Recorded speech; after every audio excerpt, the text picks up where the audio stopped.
오늘은 김선영 변호사님 함께 할게요. 안녕하세요. 네, 안녕하세요. 네, 오늘도 친절한 상담 기대해 보겠습니다. 준비된 사연 만나보고 얘기 계속 나눌게요.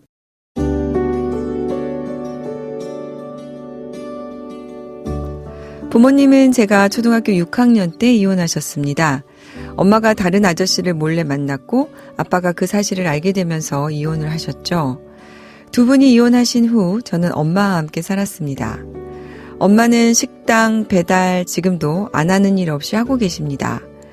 아빠가 한 달에 100만 원의 양육비를 주셨지만 넉넉지 않은 생활이었죠. 아빠는 제 생일, 입학식, 졸업식 한 번도 저를 찾아온 적이 없습니다. 제가 다리를 다쳤던 적이 있는데 그때 병원비 문제로 딱 한 번 본 게 전부입니다. 그런데 아빠가 제가 성인이 되자마자 양육비 지원을 끊어버렸습니다. 두 분이 이혼할 때 제가 20살이 될 때까지 양육비를 지급하기로 해서 끊은 걸로 보입니다. 아빠가 돈이 없는 것도 아닙니다. 공기업에 다니시는데 제가 인터넷에서 찾아보니 연봉 1억이 넘고 공기업에서 주는 교육비 혜택이나 사원복지도 많은 걸로 보입니다. 그런데도 양육비를 칼같이 끊으셨어요. 엄마에 대한 감정이 좋지 않을 거라는 건 이해하지만 지금 엄마는 몸도 아프고 7, 8년 저를 혼자 키우느라 고생이 많으셨습니다. 대학 입학을 못한 저는 뒤늦게 공부를 시작했는데 아르바이트를 하면서 공부를 하는 것이 정말 힘들 뿐만 아니라 몇 달 전부터 아빠가 양육비까지 끊으시고 엄마가 일을 나가시는 날들이 점점 줄어드니 제가 생활비를 보태야 할 판입니다. 하고 싶은 공부가 있어 대학에 가고 싶은데도 막막합니다.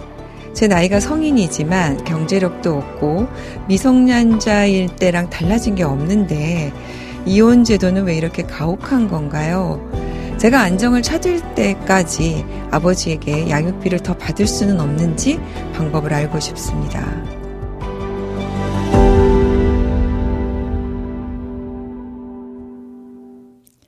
네, 매우 현실적인 고민을 담은 사연이네요. 그러게요. 성인이 일단 됐지만 경제적으로 독립을 못했기 때문에 그리고 요새는 또 이런 분들이 많잖아요. 이제 성인이 됐으니 독립해라 라고만 이제 말할 수 있는 시대가 아닌 것 같은데 오늘 사연을 좀 하나씩 짚어볼게요. 김소영 변호사님. 네. 일단 이혼할 때 양육비는 언제까지 지급하도록 되어 있습니까? 네. 양육비 지급 시기에 대해서는 양육비 이행 확보 및 지원에 관한 법률에서 이제 명확히 규정을 하고 있는데요. 위 법에 따르면 이제 양육비는 민법 제4조에 따른 성년이 아닌 자녀를 보호하는 데 필요한 비용이라고 명시를 해서 네. 그 미성년 자녀에 대해서만 양육비를 지급할 의무가 있다고 명시를 하고 있습니다. 그 성년은 언제 되는 거죠? 그래서 그 규정은 이제 민법 제4조에 명시를 하고 있는데요. 사람은 19세로 만입니다. 19세로 성년에 이르게 된다고 하고 있어서 성년 즉 만 19세에 이르기 직전까지만 비양육친이 자녀를 키우는 부모에게 양육비 명목으로 일정 금원을 지급하도록 하고 있습니다. 네. 여기서 이제 사연자의 경우에도 20세가 될 때까지 양육비를 주셨다고 하는데 아마 만 19세까지 지급하신 게 아닌가 싶습니다. 그렇죠. 우리나라 나이로 하면 20세고요. 네, 네 만으로 19세. 네.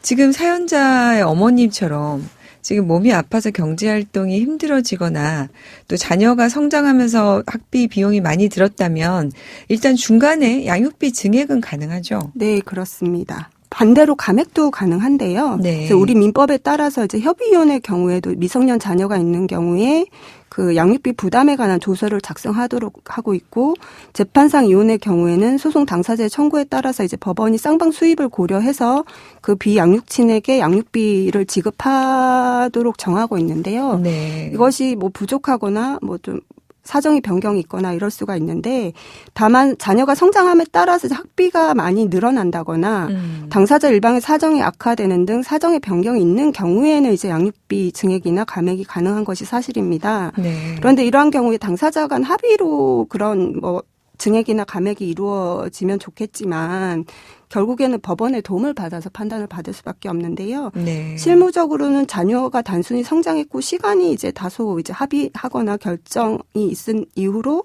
시간이 다소 경과되었다는 사정만을 기초로 양육비 증액을 청구하는 경우에는 그런 경우는 이제 판단이 그 증액이나 감액이 받아들여지기는 어렵고 그 결정이 있은 이후로부터 또 상당한 기간이 지나고 비양육친 같은 경우에 갑자기 파산을 하거나 경제적 상황이 악화된 사실이 입증이 된 경우에는 양육비 감액이 가능하고요. 그리고 자녀에게 투입돼야 할 비용이 급격히 늘어나거나 그리고 양육하는 부모가 건강상 이유로 직장을 그만두게 된 경우 등 이제 사정 변경이 명백한 경우에 그 증액을 구하면 받아들여지는 경우가 있습니다. 네. 지금 자녀가 성인이 그러면 됐다며 네. 어떻게 아버지에게 아무것도 물을 수가 없겠습니까? 우리나라 교육 현실상 대학까지 다니는 것이 일반적이지만 양육비 명목으로 지원을 받을 수 있는 것은 19세까지가 한계입니다. 그리고 이제 사실상 성년 자녀의 부양료에 대해서는 이제 성년 자녀가 경제 활동을 할 수 있다는 전제하에 이제 법원이 다소 엄격하게 보는 편이라서 이제 단정적으로 이제 말씀을 드리기는 어려운데 그 사연자의 아버지께서 상당한 자력이 있으시고 어머니께서 아프셔서 학비를 지원하기도 어려운 사정이 있고 이제 고액의 학비가 아니라 이제 통상적인 대학교 교육에 필요한 생활비 정도라면 이를 기초로 해서 이제 법원에 부양료 청구를 해보실 수도 있을 거는 같습니다. 다만 그 부양료에는 그 이혼한 배우자 즉 어머니의 병원비, 치료비까지는 포함될 수는 없고요. 그로 인해서 이 자녀가 경제적으로 어렵다는 사정은 그냥 참작 사유 정도로 보실 것 같습니다. 네. 그러면은 이제 양육비하고 좀 다르게 부양료 청구로 이제 청구를 해야 되는군요. 네. 이때 이제 양육비하고 좀 다르게 유의할 점이 뭐가 있을까요? 우리 법원은 이제 부양료에 대해서 그 성인 자녀와 부모 간의 부양 의무에 대해서는 이제 그 부부 간의 부양 의무가 1차적 부양 의무라고 하는데요.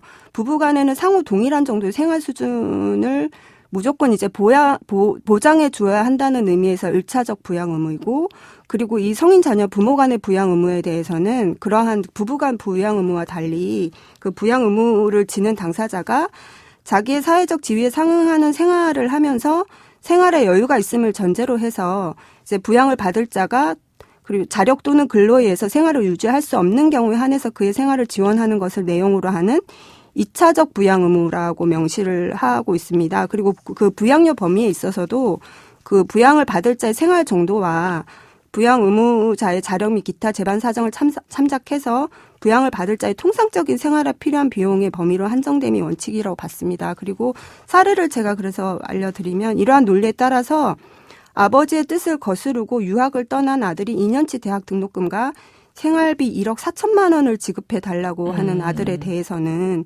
통상적인 생활에 필요한 비용이라고 보이지 않는다는 이유로 그 고액의 생활비나 양육비로 부양료를 지급할 의무는 없다고 판단을 하는 사례가 있습니다. 네. 우리 사연자 주신 분이 우리 김서영 변호사님 답변을 참고하셔서 일단은 모든 비용을 다 받기는 어려울 테지만 어쨌든 아버지의 그런 사회적 지위와 관련해서 여유가 있다는 부분을 좀 입증하시고 내가 지금 현재 근로에 의해서 생활을 유지할 수 없는 경우다. 이 두 가지를 좀 잘 입증하셔서 부양료라도 좀 받으실 수 있으면 좋겠다는 생각이 드네요. 네, 도움이 되셨으면 좋겠습니다. 김서영 변호사님 감사합니다. 네. 양서영 변호사의 상담소 양담소는 내일 또 문을 엽니다. 끝곡 옐로우 자켓의 더 드림 들려드릴게요. 양서영이었습니다.